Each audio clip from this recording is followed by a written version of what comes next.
Di suatu sudut dunia yang asing, Arunika berdiri di persimpangan jalan.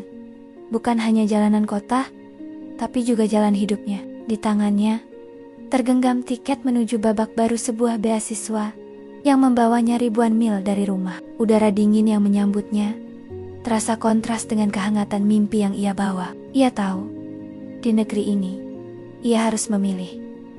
Tenggelam dalam dunianya sendiri, atau membuka diri pada hiruk pikuk yang menanti. Pilihan itu terasa berat, seperti beban pertama yang harus ia pikul di tanah perantauan. Perlahan, Arunika menemukan ritmenya. Siang hari diisi dengan kuliah dan tugas, namun malam hari adalah miliknya seutuhnya. Di dalam apartemennya yang sunyi, ditemani secangkir teh hangat dan denting keyboard, ia menumpahkan segala resah dan gembira ke dalam tulisan. Kata demi kata mengalir, membangun dunia fiksi yang menjadi tempatnya berlindung. Kesendirian bukan lagi musuh, melainkan sahabat setia yang membiarkannya menyelami kedalaman imajinasinya. Namun, Arunika yang berbeda muncul saat ia melangkah keluar. Ia berubah menjadi sosok yang ramah, mudah tertawa, dan tak ragu memulai percakapan dengan orang asing di kafe atau perpustakaan. Ia adalah dua pribadi dalam satu jiwa. Seorang penyendiri yang khusyuk dan seorang petualang sosial yang berani. Sebuah email tak terduga datang di suatu pagi yang cerah.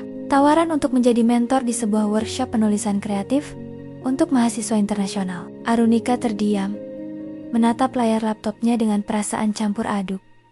Inilah konflik terbesarnya. Di satu sisi, ada ketakutan bahwa peran ini akan merenggut kesendirian berharga yang ia butuhkan untuk menulis.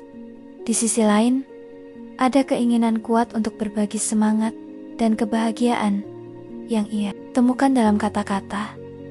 Ia bertanya pada dirinya sendiri, bisakah kedua dunia ini, dunia sunyi dan dunia ramai, berjalan beriringan? Apakah ia harus mengorbankan salah satunya? Setelah melalui pergulatan batin, Arunika menerima tawaran itu.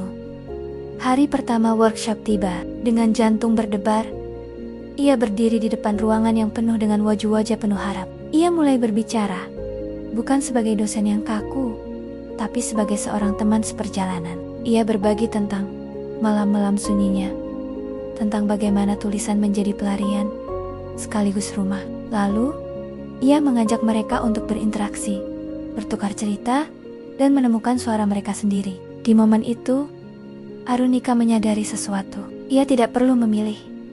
Kekuatan terbesarnya justru terletak pada kemampuannya memadukan kedua sisi dirinya. Ia adalah seorang penulis yang menemukan inspirasi dalam sunyi, dan seorang pembicara yang menyebarkan inspirasi itu melalui interaksi. Pada akhirnya, Arunika menemukan keseimbangan sempurnanya, membuktikan bahwa terkadang kita tidak harus memilih satu jalan, tetapi menciptakan jembatan yang menghubungkan keduanya.